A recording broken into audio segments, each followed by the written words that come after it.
Welcome to the Workforce Situation Room, where we spotlight some of the promising and innovative solutions that address some of our most pressing workforce and economic challenges. Our mission at Workforce Solutions Borderplex is to power businesses to prosperity by empowering people with tools and opportunities to reach their potential in the workforce. I'm Bianca, your host, and I stand alongside our ladies of leadership at Workforce Solutions Borderplex with Leila Melendez, our CEO, Alma Aranda, Workforce Development Director, and Karina Castillo, our Senior Research Analyst. In this room, we all believe every situation has a solution. For today's episode, here's the situation.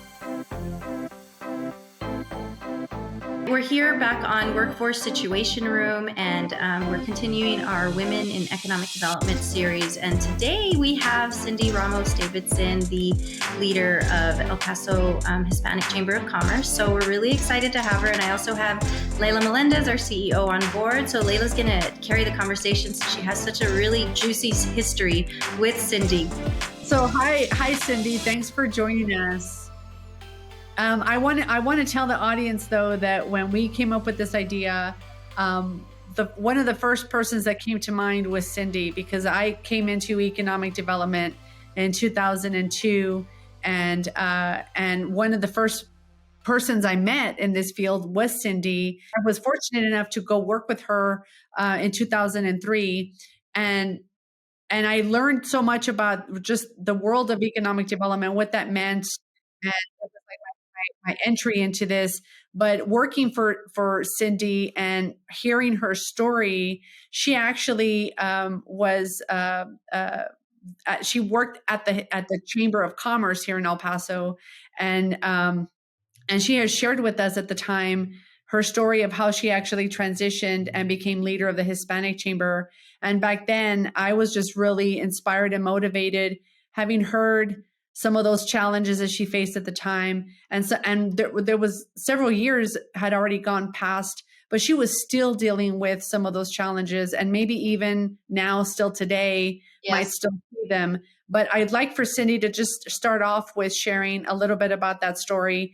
And really, as I reflect back and think about what is happening here in El Paso with so many women in economic development roles, which is not the norm in other parts of the country, but It's something that is really cool and awesome here. And I think it's an opportunity for us to maximize that. Well, thank you, Leila. This is a real treat for me. And I just want our audience to know you have a jewel and a real trailblazer in Leila. I have been so excited to watch her growth and her development to where she's gone. Of course, I'd like to say I take credit for her, but I didn't. It was just a wonderful opportunity, I think, for both of us at a time where I needed someone who was willing to learn and who would take those and just run and would just do what I tell you to do and not give me attitude, right, Leila?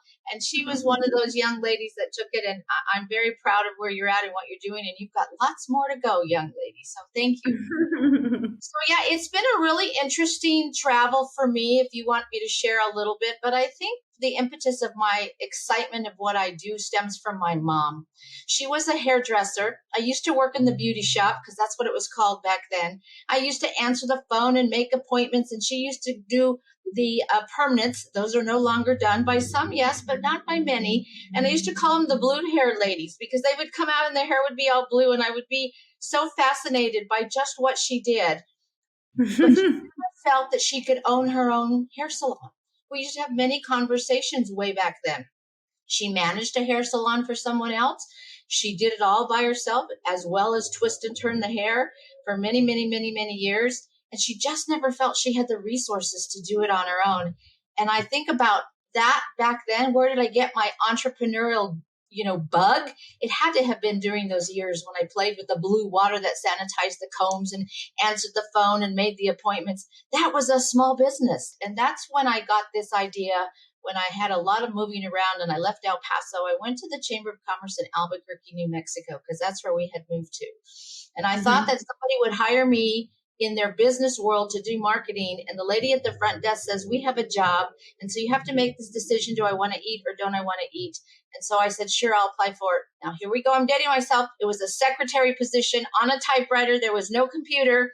And I had to work for 5 sales reps with major attitude. But I got to tell you, it was my footprint into what has landed me where I'm at today. Over 40 years in the chamber world. Been at this job 25 years in June. And small minority women, veteran-owned businesses, where it's at. That's the core impetus of any economic environment in this entire country. And that is so true here in El Paso. I worked with different chambers, but I fell in love with the minority chamber movement because they needed us the most. And it reminded me of my mom in terms of not having those resources. So that's kind of in a nutshell where I've got today. Now, given your experience, I mean, it looks like from when you started, Hispanic women weren't typically business owners, and that was, in that generation and onward. But you've had the visibility of so many years of seeing how that has evolved in our local community. What are you seeing from back then in contrast to today as far as that very specific demographic? And I mean, what can you share on that note? Yeah, there's so much to share, and we don't have a lot of time, but I will tell you that the economic landscape of El Paso has certainly gone under a significant change over the years that I've been back, and especially being here. I left and came back and went away again and came back. I think we all do that. But our city has diversified very much so an economic base in terms of growing industries such as healthcare, logistics, and manufacturing. Our proximity to Mexico makes us a critical hub for key international trade, especially with, the implementation of the new USMCA agreement. We're a very unique border community, and I always like to say we're the jewel on the Rio Grande. You know how they talk about the jewel on the Nile? We're the jewel on the Rio Grande. Sometimes we have water, sometimes we don't. But that's what creates our innovation, right? So, I mean, we are just a very unique community, and we have evolved into a major player in this country, and it's exciting to still be here and to see it and talk about it. But I will tell you, small minority women and veteran-owned businesses have had a key element in helping that growth as well, because of the supplier base to activities that go on in this community. They also, especially women, have the hardest aspect of being able to access capital and feed their families at the same time, take care of their kids, and run their company, especially many of them being heads of household. The involvement in women in the El Paso workforce has also evolved over the years. In the past, women were primarily regulated to lower paying jobs, less skilled jobs, but that has all changed. Of course, it's not where it needs to be, but it has certainly changed from where it was. Today women are playing increasingly important roles in a range of industry, healthcare, education, finance, workforce. They run all kinds of businesses, large and small. And most women in leadership roles are both in public and private sector now. That didn't used to be the case. And so you have a lot of women, both in the public sector as well as the private sector, women on boards that weren't usually on boards, that used to not even be thought of to be on a board, bank boards and hospital boards, and financial boards. And those were not things you saw many years ago, but the world has changed and we have changed. It's finally important that people in this world have addressed gender and gotten rid of their gender biases as best they can and discriminate in the workplace, and not hold back the advancement of women, because we have unbelievable possibilities that we can contribute to if we're just given a chance. I agree 100%. No, but you mentioned El Paso being a major player, and in Texas, we're still lagging behind. And I mean, as much as we do have potential, there is still these anchors that hold back the progress of El Paso. We're even seeing some decline. What do you notice to be some of the biggest barriers for the minority business, women's businesses, and anything just getting in the way of that progress? Well, number one, of course, is access to education, access to training opportunities, access to other people that have their same interest to be able to create opportunity. In the years past, many of those economic development channels were very male dominated, and now you can see that there are much more women in those roles. Policies that create a better work balance for women as well in terms of what's happening. The challenge I think we have in El Paso, we're so far away from a policy perspective. I mean, I can get to Santa Fe quicker than I can get to Austin, because I don't like to fly, so I drive everywhere, so I can tell you what those driving numbers are. But those are some challenges that we still face. And the ability to be able to, historically, women participating in economic environments don't believe that they could have done it years ago, and now you can. And so we have to show more of those role models who can be in them. Many times they were more domesticated roles in agricultural work roles, and now we're not. We're not even at the table. We're owning those tables, and that's a new mantra we want to say. We no longer want women at the tables. We want them to own the tables, because at the point they own them, they really have a voice in the economic framework of their community. Even though we have had significant shifts in the workforce for women, we still have big shoes to still fill in terms of moving forward. Because when you look at the percentages of Hispanics as well as women on national boards, it's still very minimal. It's certainly not at the level that it needs to be. But there are many women in El Paso who are in those roles that need to keep opening those doors and pulling back and pulling up and pulling back and pulling up. And so we need more of that in order to elevate the voice of women at all levels, in all roles, to be able to drive that change. We also continue to do a better job of including women at all levels of decisions. And we also need to help them understand about attitudes and policies and economic factors, because they're heads of household taking care of babies at the same time they're trying to build their career. That is not an easy place to be.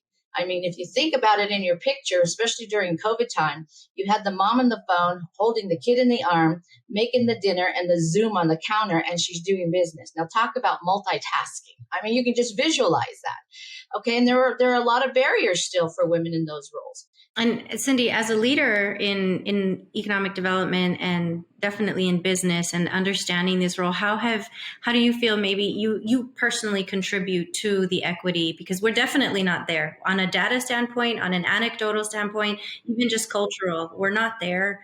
But what are some examples of what you do to make that forward movement?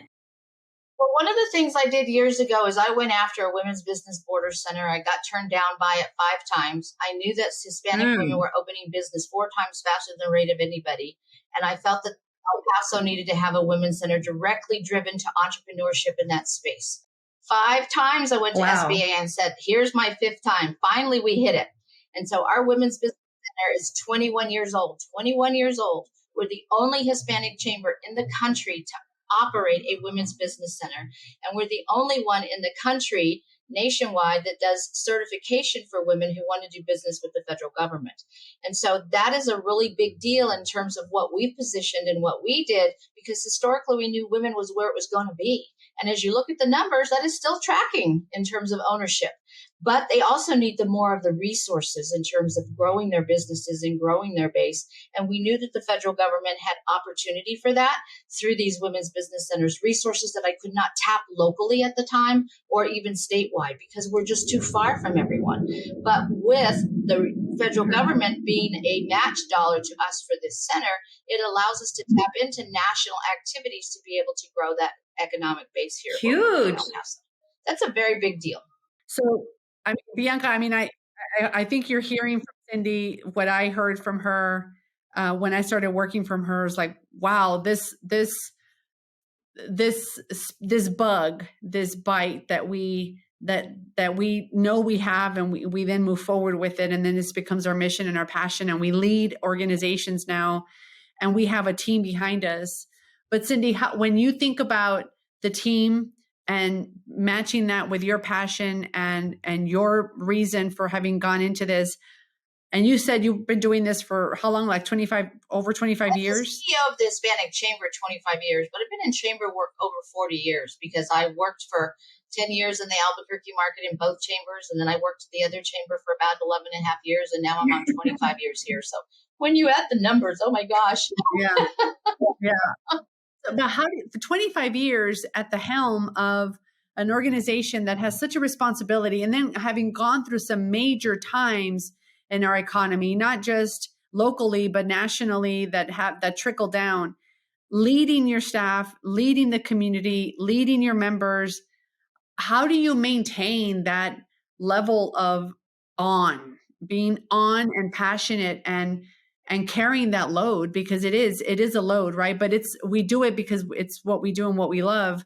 But a little bit about like you, how you're able to do this every day and keep your staff motivated and driving just as hard as you do, because you said it earlier. And I do remember those times when you just walk in and you were demanding, and you say, I want it this way. I know exactly what I want. It's the little details. Just trust me and do it. And then we can celebrate later. Right. And we were like, oh my God, this is so hard. And I don't want to do it. I can't do it. Yeah, I don't want to do it. This is so hard. Can we cut corners? Can we do this thing? And you were like, nope, this is how I want it. This is it. And now looking back, I appreciate that leadership and say, that's exactly why. I get it. But you've been doing this, right? And I think the hardest part is keeping that heightened sense of performance, because it's not just motivating yourself, but it's motivating your team and motivating your membership and your board, everybody that you are surrounded by. So if you can speak to that a little bit. Sure. I think that just comes from an inner passion to love what you're doing and love doing it better than anybody else. And so I'm very competitive, as you know. And in order for us to be able to stay ahead of the curve as best we can, we have to stay competitive, especially one as women and two as Hispanic women in economic development. There are still many times I don't even get an opportunity to be at the table. And I can tell you I could probably dance circles around anybody because I turn Walmart buildings into ballrooms and host presidents of the United States. So I think the bottom line is my mother used to say, and I think when she was fighting for the battle of her life, when she had breast cancer, she passed away after battling it for 5 years. We had a lot of discussion opportunities to sit there and talk.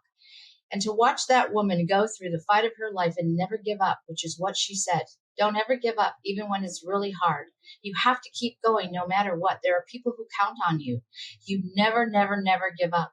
She used to tell me, you have to never forget to lead with humility. The day you've forgotten to lead with humility, the devil's got you. She said, you lead with humility and God will guide you every step of the way. You cannot give up on any aspect of your life, professional life, relationships, friends, or whatever. She says, you always have to have a can-do, will-do attitude because you will get it done, but you got to have the can-do. And you cannot take no for an answer. It's how.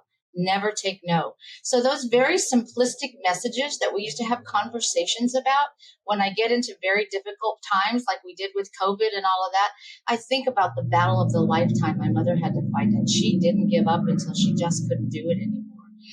I'm like that. I think that's where I get a lot of my passion. But I also have an obligation, I feel, to the people who work with me to take the best of everything they've got and not let them give up. It's easy to say no. It's easy to say I'm tired, but our customers don't expect us to do that. We have a moral obligation to help them grow their idea from a dream to a reality, and we hold a very precious commodity in our hands, and that's their livelihood. And it just takes that inner gut that says, I can do it, I will do it, I have the resources to do it, I have the team to do it, so let's go do it so we can cut a ribbon. I mean, that's really the bottom line. In our industry, you either love what you do or you don't. There's no middle of the road because it is 24/7. In servant leadership, which is who we are and what we do, it's about serving the needs of others. But you have to always have that lens and that focus of the entrepreneur, of the business owner. They live in the world of impossibilities and they countlessly create those possibilities. We can't be any different than they are. Otherwise, we might as well just close the door. And so it is a real challenge in going forward and trying to find people who also can be impassioned and excited about those opportunities. But there's nothing like watching somebody come in and wanting a loan or a marketing plan or a business plan or something and helping them make that connection and they get their customer. It's always exciting for someone to come in and use their certification trainings and find out I've got one at a government entity and we help them get there. I mean, those are the things when we've known we've made it, but that's our job to help them make it. Because when they do, they'll turn around and come back and give it back to us 10 times forward. Cindy, you created a great legacy in your daughter, Serena, who is now a chamber executive herself. Can you believe that? And I remember, Serena, at your office, yes. You having picked her up from school, her going back to the office and doing something there in the office and helping at events and things like that. She hated filing, Leila. And now she's at the Fort Worth Chamber of Commerce. Chamber, right. So, yeah. And so tell us a little bit about what you see different in her generation and in her approach with in this industry now, and what you're appreciating about Well, that. thanks for bringing that up. I try not to talk about it too much because I'm such a gloating mom, but my little daughter used to give me such smack because I wasn't home, because I was always working. She gave it to me all the time, things I would miss. I was out of town. I remember one time I had Liz with the cell phone standing when she was presenting a poem to Justice Day O'Connor as a Girl Scout at Bradford School, and I'm on the steps of the Supreme Court getting ready to walk in there, and my daughter is in El Paso, and I'm watching it, long distance. Thank goodness at that time we had technology. But those are those sacrifices that I think we make as women for a lot of different reasons. One, because we care about what we're doing, but two, we have to set an example for those young adults, including our children. And that's what I was trying to share with her, that no matter what, she has to be sustainable on herself. In the old days, if you'll remember, you went from your mom's house to your husband's house, okay? And you stayed, whether you like it or not. And then when you got kicked out, if you didn't have an education or a job, then what did you do? Right? That's just what you did. That's not the case today. Women don't have to do that today. Women can stand on their own. They can run faster than anybody. They don't have to be dependent on anybody else for themselves, but they do need the resources to do that. Education, a good job, mentoring, leadership, role models, all of that. My job was to try to be that role model for her, even though she gave me such smack. That's why I laugh about it today, because I always figured she'd go somewhere else. Not going to college was not an option in our house. College was that was not an option. You were going to go no matter what. And I didn't care if you got it in whatever. You just needed to get that degree. And so I'm so thrilled to watch how she has created her platform in Fort Worth, not knowing anybody, coming right out of UNT, going into Dallas and then Fort Worth. She has created her base camp. She has figured out how to create that linkages between work and personality and other things. She's created a work-life balance, which has never been part of my vocabulary, but she is creating that because she's on the board of Ronald McDonald House. She's on the board of Casa Mañana. She's on a board of talent, of what's it called, UNT's Alumni Association. She's their alumni chapter chair. She's getting ready to be appointed, we think, to a governor's commission here because they asked her to be on. So the young lady at 26 has understood the value of what? Creating relationships outside of work that will enhance capacity for her leadership capabilities so that she can use her current position to get another job. Now, to me, that excites me. Not everybody understands it, can learn how to work it, have the personality to massage it, know that you got to stay in the middle of the road, watch your dance as you do this. And she's only 26 as the Fort Worth marketing media intern coordinator. She gloats all the time that she's raised the most money of everybody. She's raised $1.3 million for that chamber and the things that they do. It's a different market than we are here, but she's raised it. She knows how to ask for money. She can talk to anybody. And that's a skill set that not a lot of young adults have. That's really great. That's really I remember I had her in here answering the phone, and when since she was 2 years old, she's a chamber baby, and I'm so pleased that it's paid off. Her dad, not so much, because he's going, oh my God, not another chamber person. I'm never going to see him, either one of them. But it boded well for her in the Fort Worth area. Don't think she'll stay in the industry, but she certainly has used it as a component to hone in where she wants to go. She's very independent, has her own house in Fort Worth, 26, no relationship. She's on her own. So she has really figured out that she can stand on her own 2 feet, which is what I wanted her to do. Especially as older parents, that was what our concern was. We weren't young when we had this child. And so we were very concerned that if something were to happen to either one of us, we needed to give her a good footing from a lot of different perspectives. And so, what did they say? Attitude. They didn't take that out when she was in the hospital. It's kind of just grown. So basically, you cloned yourself. Okay, whatever works. No, I'm just kidding. So, it's great. I'm glad that you've been able to instill a version of you and what you do, your ethic, your value, and been able to instill it into the next generation. I think that's awesome. And that's a big challenge for what we're seeing in the workforce. But as you mentioned a little earlier, COVID kind of pulled the curtain back on what women were dealing with in terms of the multitasking, the stay-at-home CEO, basically, that was doing multiple tasks to maintain the domestic aspect of things, the career aspect, and the parenting aspect. We're asking this of all the women in economic development now that we're talking to. If you had a magic wand, having known what you know, what you've been able to see, and plus experience as a working mom and the sacrifices that you had to make, if you had a magic wand to address the multitasking that can at times be taxing, and obviously, you know, being competitive and not wanting to give up is a component of forward movement, but there's also the other side of it where there is the inequity that forces women to burn at both sides of the candle. What would you do with a magic wand to address that duality, to address both trying to stay competitive and forward and moving and progressive, while understanding the realities of what, you know, women have to deal with, particularly women with families? I would tell anybody that they need to create what I call their own tribe. You think I'm crazy, but I have a tribe. I have a tribe of 5 women, 5 of them. And they are nothing like me. And that is where I go to do my sound off, or my talking, or am I crazy? Or let me tell you about what happened to here. Let me tell you how I did that. They help put me back into reality as I'm doing all of these kinds of things. They come from different industry. They come from different backgrounds.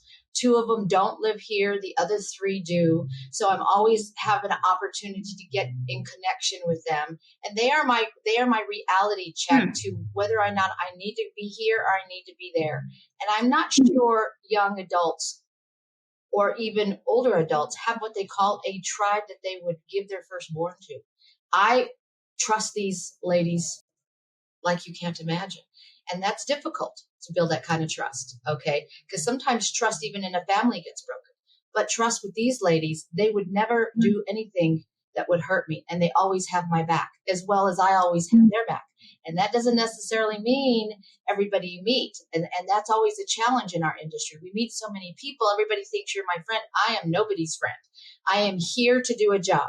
I have a responsibility and a board, and that's where I'm at. I've got a team of 22, and they're part of my team. They're not my friends at work. It doesn't work that way. I have a tribe of friends outside of work that has nothing to do with any of that, that keeps me grounded every step of the way. And I'm not sure how many people have their, what I call their tribe, if that's the lack of a better word. Kind of like that saying where it takes a village, but it takes a tribe. And so would you say these are like maybe I guess your inner circle. It's your inner circle. Yeah. Yeah. Yeah. That kind of, so essentially women in leadership in the back end are essentially a team of women in leadership, because you're leaning on them to guide you, or at least balance things out. That's right. And you always those that you can trust. These are women who have been there. These are women who have been on corporate boards. These are women who have owned their own business. These are women who have run big competitive companies. These are women who are in different types of industry. Each one of them have had not only professional but personal hardships, and they're able to relate to my personal and professional hardships as well. And so I'm able to bounce something off, and whatever they tell me, I don't take it and get my feelings hurt, because I know they're doing it for my best interest. And sometimes you need that circle, like you said, of influence, where somebody can just shake you. And that was very evident years ago when I first moved back from Albuquerque, and I moved to El Paso, and I didn't have a job, and I was looking for one. There was no Hispanic chamber here whatsoever, had not started yet. So I went and worked for the other chamber. I got hired with them. And 3 months later, I went into an ugly divorce. My mother had been diagnosed with breast cancer. My whole world was falling apart. When my mother passed away and I got a divorce after being married for 14 years, you know, it's kind of like everything that you ever knew when you first got started went away. Family, friends, relationships, everything. And so it was very difficult for me to find a way to get myself back on track. At that time, I had no children. I was divorced. My mother had just died. I had my job, and this circle of friends grabbed me and they said, snap out of it. And they shook me by my shoulders and said, get at it. Now, who else would have done that and made me realize none of that was going to make me not move forward? And I needed somebody to say, snap out of it, you know, get out there and get it done. And so this influence of 5 women what held me together. Otherwise, I don't know. Of course, with my belief in God, without him, I would not have made it either. But they also had to be a big, significant influence. And I do think women at every stage of their life needs their own tribe or their own circle of influence, whether it be 2, 3, or 4. I'm fortunate to have 5 of them. Others might have more, but they're hard to find because you got to trust. And those are hard to find, and they take years to build.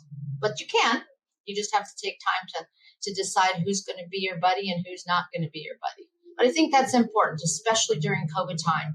That would have been very critical for women who didn't have that circle of influence, because knowing that they couldn't get out to see people, they needed to be able to have a touch point. Well, this is not working for me. What's working for you? And it's not even a mentorship. It goes beyond that. It's a life friend is what it really becomes, and someone that you can guide and trust you. And I think that would have been a really good thing to have during that time frame. I know we tried to play that role from a business perspective with the onlines, but, we weren't a friend. We were a guiding partner in terms of guiding information. And so I think women needed to have that circle. Very cool. I call mine the Goddess Gang. It's a tribe. I could think of a better word. I call it a tribe, but that's, that somebody else might not appreciate me having said that, but that's the only word that I could come up with. Yeah, no, that's a very good word. I think that was perfect. Do you have anything else you want to add, Leila? I think we got some really good stuff. I think this was really great. And I think this is what we were looking for. And thank you for being a part of it and for sharing your story and for what you do for this community. I mean, you've been a champion. You give awards, but you are very deserving yourself, because you've been leading this community and that organization for so long, and you don't let up. And we're not where we need to be either. And I don't let up. I know somebody told me it was like the ever ready River Bunny or whatever, pretty soon solar work or something, right? But I still have a ways to go, and I'm not ready to retire. People think I need to retire, and I thought, what do you know that I don't know? I'll retire when I'm dead. There's a lot I still need to do, and time is of the essence, and it's critical that we create a good, solid foothold for women in the roles that we play, because we are still not where we need to be. We always have to be asked to be at the table, and we shouldn't be second. We should be first. It's kind of like my small businesses. They're tired of being at the back of the line. They need to be at the front of the line. We are no different, but we need to do a better job of linking arms and saying, here we are. This is what we can do. This is what we've done, because we can certainly contribute and provide opportunity that I think sometimes people forget we can. And we are no different than our businesses. We're so busy working inside of it that we're not working on it. And working on it is telling the story, sharing the message, creating those linkages, and trying to find a better way to push other women forward. And I've always told everybody that left, including yourself, if you remember, when you leave here, don't ever forget where you came from, because you will have learned a lot. The good, the bad, and the ugly. Take all of it with you when you go out into the marketplace. And so it's a good stepping stone for a lot of different individuals, because it does give you a lot of different measurements of things that you otherwise wouldn't get anywhere else. So, yeah. All right. Well, great. Thank you, guys. It's good to see you. Thank you. We're eager to hear your feedback. Find us on Twitter and LinkedIn and let it out. We don't always have a choice in the situations we face, but you do have a choice in subscribing to Solutions. Join the Workforce Situation Room on your favorite podcast platform and hit subscribe, where you'll find a solution to every situation. The best way to serve the community is to get real and understand the pulse of the Borderplex. Till next month, thanks for listening.